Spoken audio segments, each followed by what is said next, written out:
लालू प्रसाद यादव के छोटे पुत्र सह नेता प्रतिपक्ष तेजस्वी यादव 9 दिसंबर को दिल्ली में शादी कर बीते सोमवार को अपनी दुल्हनिया रेशल के साथ पटना आ गए। तेजस्वी यादव की शादी की बधाइयों का दौर भी लगातार चल रहा है। विपक्षी पार्टियां जहां तेजस्वी यादव को बधाइयां दे रही हैं, तो वहीं सत्ता के भी मंत्री तेजस्वी को शादी की बधाइयां दे रहे हैं, साथ ही साथ चुटकियां भी जमकर ले रहे हैं। आज मंत्री जीवेश मिश्रा से पत्रकारों ने तेजस्वी की शादी की बधाई देने के बारे में पूछा तो उन्होंने मुस्कुराते हुए कहा कि कुछ दिन पहले तेजस्वी जी राहुल गांधी से बहुत प्रभावित थे, तो मुझे डर था कि कहीं तेजस्वी जी उस रास्ते पर निकल तो नहीं गए। अगर ऐसा हुआ तो बिहार का बड़ा नुकसान हो जाएगा। तो हमको तो बहुत खुशी है। वर वधु दोनों को मेरी ओर से, मेरी पार्टी की ओर से बहुत शुभकामनाएं एवं बधाई देता हूँ। दोनों का दाम्पत्य जीवन खूब बढ़िया और मंगलकारी हो। इसके बाद मंत्री जी ने चुटकी लेते हुए कहा कि इस बात का हर्ष है और सबसे ज्यादा खुशी है कि अब मुझे पूरा यकीन हो गया है कि जब नई दुल्हन बिहार की धरती पर आ गई है तो दूल्हे राजा भी अब बिहार में ही रहेंगे।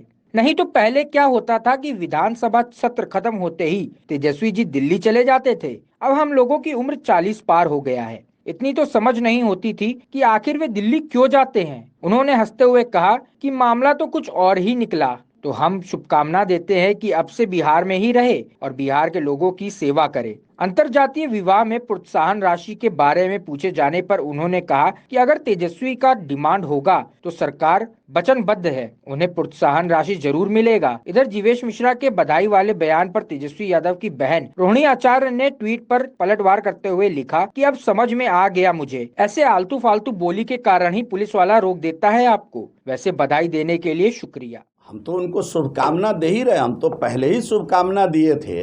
हमको तो बड़ी प्रसन्नता हुई जिस दिन सुनाई दिया। पहले तो गुपचुप रूप से पत्रकार बंधुओं के माध्यम से पता चला कि कल तेजस्वी यादव जी की सगाई होने वाली है, शादी की खबर नहीं आई थी, तो हमने तो खूब शुभकामना दिया। हम तो बहुत डरे हुए थे कि कुछ दिन पहले ये राहुल गांधी से बहुत प्रभावित थे, तो मुझे डर था कि कहीं उस रास्ते पे निकल गए तो बड़ा नुकसान हो जाएगा बिहार का। तो हमको तो बड़ी खुशी है। हम वर वधू दोनों को अपनी ओर से, अपनी पार्टी की ओर से खूब शुभकामना दे रहे हैं, खूब बधाई दे रहे हैं कि उनका दाम्पत्य जीवन खूब बढ़िया हो, खूब मंगलकारी हो। और हमको ये भी हर्ष के साथ आपको बता रहा हूँ कि मुझे और एक बात की खुशी है कि अब मुझे पूरा यकीन है जब नई दुल्हन इस बिहार की धरती पर आ गई हैं तो अब दूल्हे राजा भी बिहार में ही रहेंगे। नहीं तो पहले क्या होता था, सत्र खत्म होते वो दिल्ली चले जाते थे और हम लोग तो अब उम्र हुई 40 पार कर गए, तो इतनी समझ नहीं होती थी कि आखिर जा क्यों रहे हैं, तो मामला तो कुछ और निकला।